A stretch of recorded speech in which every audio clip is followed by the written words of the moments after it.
المدرب وليد الركراكي اعلن على القائمه اللي غادي يشارك امام منتخب افريقيا الوسطى، وهذه القائمه عرفت تواجد مجموعه من اللاعبين اللي كيتم الاستدعاء ديالهم لاول مره. في هذا الفيديو غادي نعرفوا شكون هما هاد اللاعبين، وغادي نعرفوا الفرق ديالهم اللي كيلعبوا فيهم، كذلك غادي نعرفوا باقي التشكيله وباقي الاسماء التي تم استدعاؤها من طرف الناخب الوطني وليد الركراكي. فغادي نبداو بحارس المرمى صلاح الدين شهاب، لاعب فريق المغرب الفاسي، السن ديالو 32 سنه، اللاعب اللي تالق مع فريق المغرب الفاسي في الموسم الماضي، وكذلك في هذا الموسم فاللاعب يستحق انه يكون الحارس الثالث للمنتخب المغربي. وكذلك اللاعب الشاب عبد الحميد ايس بودلال، السن 18 سنه، خريج اكاديميه محمد السادس، لاعب فريق رين الفرنسي، والمركز ديالو قلب دفاع. كذلك بالنسبه للاعب جمال حركاس، لاعب فريق الوداد البيضاوي، المركز ديالو قلب دفاع، وهذا اللاعب تالق مع فريق الوداد. وكذلك اللاعب رضا بن الحيان الذي يلعب في الدوري الايطالي وبالضبط فريق هيلاس فيورونا،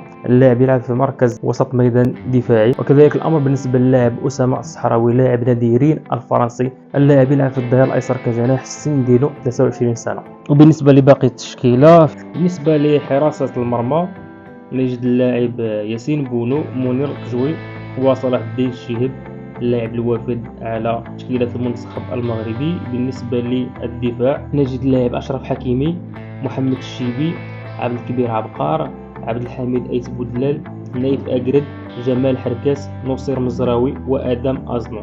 بالنسبة لوسط الميدان نجد الأسد سفيان أمرابط، أسامة تيرغالين، عز الدين أناحي، رضا بن الحيان، إسماعيل الصباري، بلال الخنوس.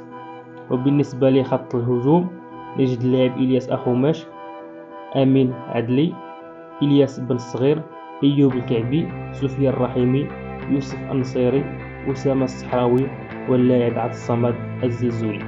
فبالتوفيق للمنتخب المغربي الذي سوف يواجه منتخب إفريقيا الوسطى. وبالنسبة لتاريخ المواجهة بين المنتخب المغربي وإفريقيا الوسطى فهي سوف تكون السبت المقبل 12 أكتوبر بملعب وجدة على الساعة 8 مساء. فكل التوفيق للمنتخب المغربي.